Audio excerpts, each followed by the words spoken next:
खुलुमबाय नोंथांमोनखौ दिनैनि बे गोथार फुंबिलिनि खौरां फोसावनायाव बयखौबो टाइम्स अफ बड'लेण्डनि जानानै बरायहरनाय थाबाय।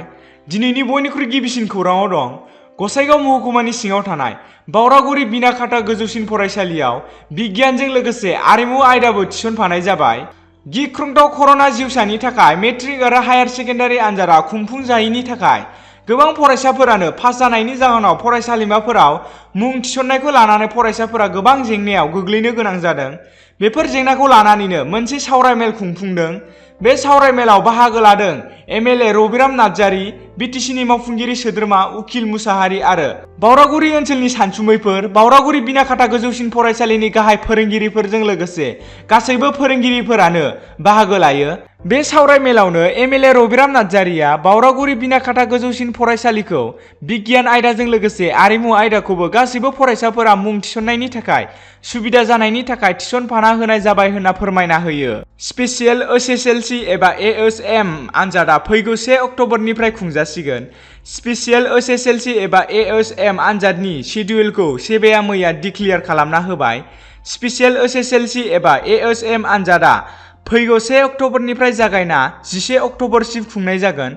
बे बोसोराव सेबाया HSLC एबा ASM आनजादखौ कभिड-19नि जाहोनाव केन्सेल खालामनो गोनां जादोंमोन, जायनि जाहोनाव फरायसा फरायसुलिफोरनि सावस्रिखौ नायनानै अल्टारनेटिभ इभ्यालुएसन नेमखान्थिजों थांनाय 30 जुलाइआव HSLC एबा ASM नि फिथाइखौ होदोंमोन। जाय फरायसा फरायसुलिफ्रा थांनाय 30 जुलाइआव होनाय फिथाइखौ लानानै गोजोननाय गैया, बैसोर आनजादखौ होनो थाखाय बे आनजादखौ खुंनो आखायाव लानाय जादों।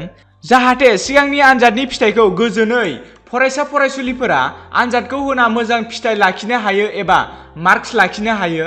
अनलाइन पर्टेलखौ सेबाया हगारना होनाय जाबाय, जाहाथे फरायसा फरायसुलिफोरा स्पेसियेल आनजादनि थाखाय एप्लाइ खालामनो हायो। सेबाया फोरमायना होनाय बायदिब्ला गासै 22,809 एप्लिकेशना अनलाइननि गेजेरजों प्रसेस जाबाय होनना फोरमायो। ढेकियाजुलियाव आयेन बेरेखा गंनै दंफां हाग्रा मेसिनजों लोगोसे गोबां बिबांनि दंफां बोखांनो हायो। सनितपुर जिल्ला ढेकियाजुलि रेन्जार मावख'गिरिया मैया गरमारा आरो जरफुख्रि ओनसोलनिफ्राय संदाननानै गंनै आयेन बेरेखा दंफां हाग्रा मेसिनजों लोगोसे 300 सेप्टि दंफां बोखांनो हायो।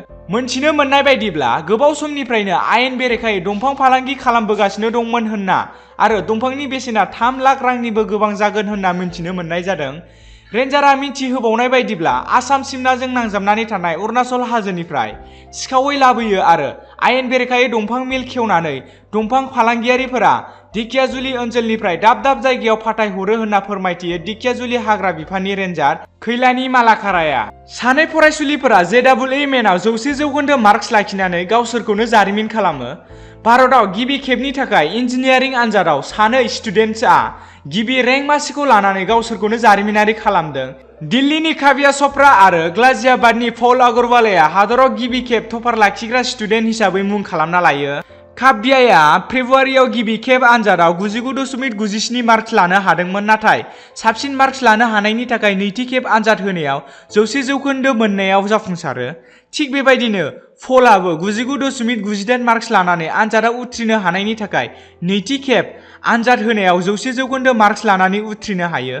काव्याया 17 बोसोरनि DPSनि फरायसुलिमोन आरो गुबुन सासे पल अग्रवालआ सेट आनन्दराम जयपुरियानि फरायसुलिमोन। मख'नो गोनांदि बे आनजादाव सा 18 फरायसा फरायसुलिफ्रानो 100% मार्कस मोनदों होनना मिथिनो मोननाय जादों। तामुलपुराव ABMSUआ 2 घन्टा सोमावसारदों। तामुलपुर ओनसोलनि सोलोंथाइ आबहावाखौ जौगाखांहोनो थाखाय मैया तामुलपुर दख'रा ABMSUआ ओनसोलारि सोमावसारनाय हाबाफारि खालामो। तामुलपुर घग्राचकनि फरायसा आफादनि गोबां सोद्रोमाफोरानो बे सोमावसारनायाव बाहागो लायो।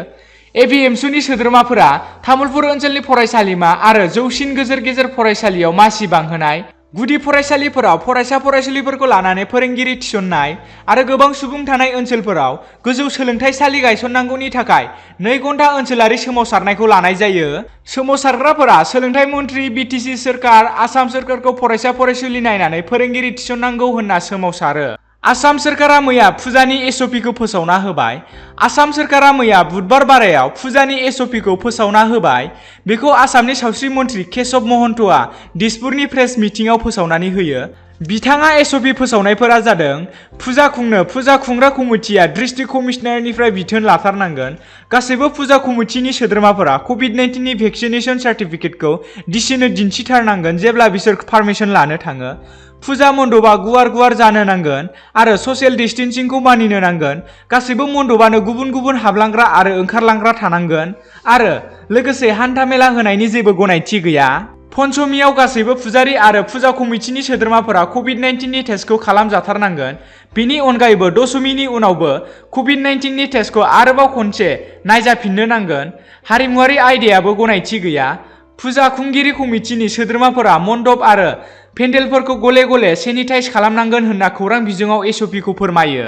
एनडिएफबिनि गायसनगिरि रन्जन दैमारी आरो माखासे केडार्सफोरनि सायाव माखासे जा केस दं बेखौ लाना गृह बिभाग आरो आसामनि गिबि मन्थ्रि डक्टर हिमन्त बिश्व शर्माया गाहायै आखायाव लाना खामानि मावगासिनो दं आरो बिटिआरनि दफायाव लिरनाय बायदियैनो जोंबो बिसोरनि सायाव गोख्रों खामानि मावनाय जागासिनो दं होनना मैया बिटिआरनि गाहाय मावफुंगिरि सोद्रोमा प्रमद बर' बिथाङा खौरांगिरिफोरनि सिगाङाव फोरमायनानै होयो। मैया चिरां जिल्लानि डिस्ट्रिक्ट सेन्टारनि न'ब्लाङाव जल जीवन मिशन थामहिनबा जेजेएमनि सायाव सावरायलायनाय मेलावनो बाहागो लाना जेजेएमनि थिकादार राजिब मैत्रीखौ चिरांनि एडिशनेल एसपि थामहिनबा पुलिसनि आखायाव गथायना होदों बिटिआरनि गाहाय मावफुंगिरि सोद्रोमा प्रमद बर' बिथाङा खौरांगिरिफोरनि सिगाङाव बुङोदि जल जीवन मिशनाव जाय थिकादारफोरा मावनो आखायाव लादोंमोन बिसोर जाय खामानिखौ मावालासिनो दोनदों बिसोरनि खामानिखौ केन्सेल खालामनाय जागोन आरो जायफोर थिकादारफोरनि खामानिया 5%, 10% मावजादों बिसोरनि थाखाय चान्स होनाय जागोन आरो लोगोसे जायफोरा खामानिखौ मोजाङै मावदों बिसोरनो आरो खामानि होनायनि बाथ्रा बुंबावदों बिटिआरनि गाहाय मावफुंगिरि सोद्रोमा प्रमद बर' बिथाङा। दिनैनि खौरां फोसावनाया एसेनोसै। गोजोन्थों।